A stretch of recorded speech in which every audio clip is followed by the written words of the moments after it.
Paloma and the Pasta Pickle by Dr. Tamara Pizzoli, illustrated by Adam Cox. Osteria da Fortunata was founded in 1921 in the heartbeat or center of Rome, Italy. It all began with a woman named Nonna Fortunata, or Grandmother Fortune. With a love for cooking and a passion for feeding anyone in need of a good meal, Nonna Fortunata started a quaint osteria, or a place that served simply delicious food for not a lot of money. It was situated right on the corner of Via del Pellegrino. Over the following decades, the building, the street, and even the people changed. But one thing remained just the same as it always was: Nonna Fortunata's recipes. In fact, her children and grandchildren kept every single detail of Nonna Fortunata's ricette, recipes, exactly the same. Whether the order was meatballs and lemon sauce or sautéed cicoria, dandelion leaves, the dishes were made with love and attention and cooked to perfection, just as Nonna Fortunata would have expected. The main attraction of Osteria da Fortunata, however, wasn't the dish Italy is famous for, pizza. No, it was the pasta fresca, or fresh pasta, rolled by hand and served up hot and delicious in ways it would take more than 2 hands to count. There were strozzapreti, fettuccini, ravioli, cavatelli, gnocchi, and so much more. And every day, Antonia, who curiously enough looked almost exactly like Nonna Fortunata, but was of no relation, sat on her post in the front window of the restaurant and prepared the pasta for the day. All day, every day. People would stop, watch, and stare as Antonia pulled, molded, rolled, and sculpted each type of pasta as if it were a masterpiece. Paloma Pizzoli and her father Pietro had been coming to the restaurant every Saturday afternoon for lunch for as long as Paloma could remember. And they always sat at the same table for 2, right outside of Antonia's window. "It's the best seat in the house," Pietro always said. And he was right. There were details Paloma could easily see from up close that would be impossible to note from a distance. Paloma noticed that to cut the fettuccine, Antonia always sliced the dough 9 times, then hoisted a handful of what looked like thick shoestrings in the air, flicked her wrist, and created a perfect portion for one. Antonia knew everyone in the neighborhood by name, and she knew their business too. And speaking of business, Antonia was no nonsense. All of the pasta makers working at Osteria da Fortunata had to learn from her. She demanded cleanliness, excellence, preparation, and precision. And if they couldn't get it right, well, Antonia had no problem showing them the door and suggesting where they could go. Sometimes Antonia would give Paloma a small spoonful of dough to practice preparing pasta while she and her father waited for their food. "Ah, tesoro," Antonia would always begin. "I've got flour in my blood. I come from a long line of bakers in Calabria. But you can do it too. Watch and learn." And Paloma did, though her pasta never quite looked the same as Antonia's. "Brutti ma buoni," Antonia would exclaim as she marveled at Paloma's best efforts. "Ugly, but good."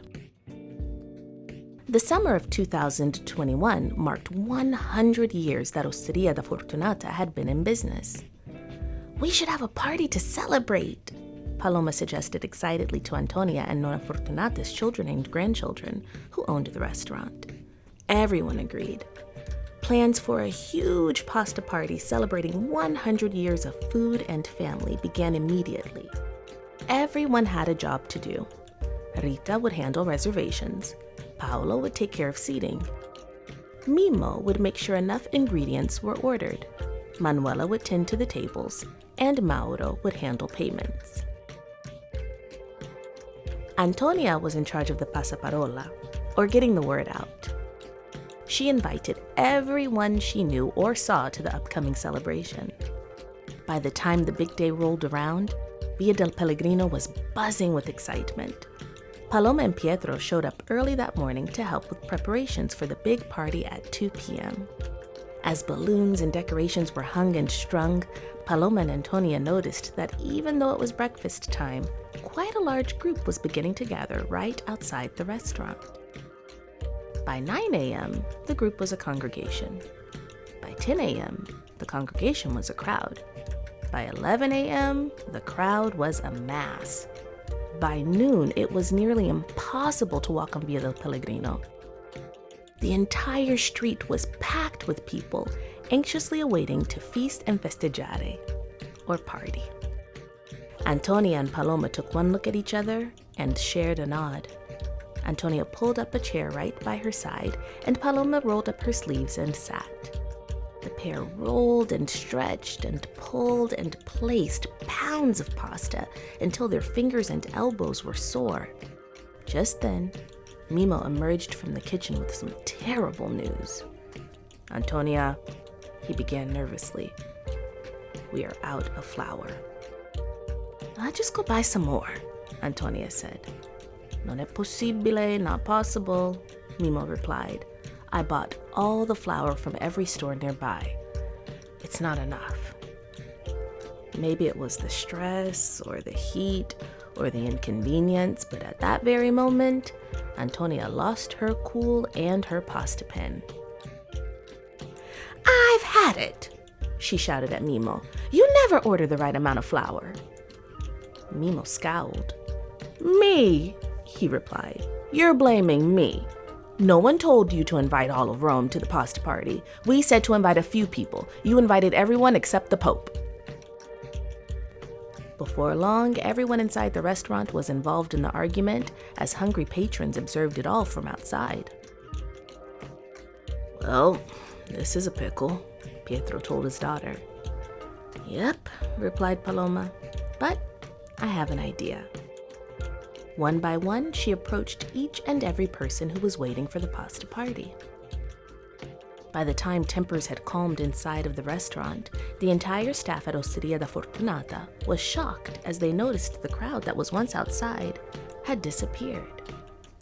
"You ran everyone off with your yelling, Antonia," Mimo began. "You'd better start running," Antonia retorted. "Wait, look!" exclaimed Rita. As if on cue, a line as far as their eyes could see was approaching the restaurant. Each person in it had a bag of flour. Some were carrying 2. They'd brought what they had in their cupboards at home.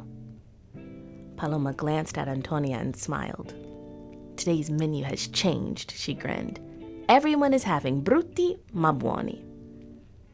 The chefs in the kitchen prepared the pasta dough using the community's flour. Each table was given a large clump, and Paloma and Antonia supervised as the restaurant goers rolled, pinched, stretched, and pulled their pasta into imperfect perfection. Once cooked and served, each and every person had to agree it was the tastiest pasta they'd ever had, and the most wonderful pasta party they'd ever attended. Copyright 2021 by Dr. Tamara Pizzoli.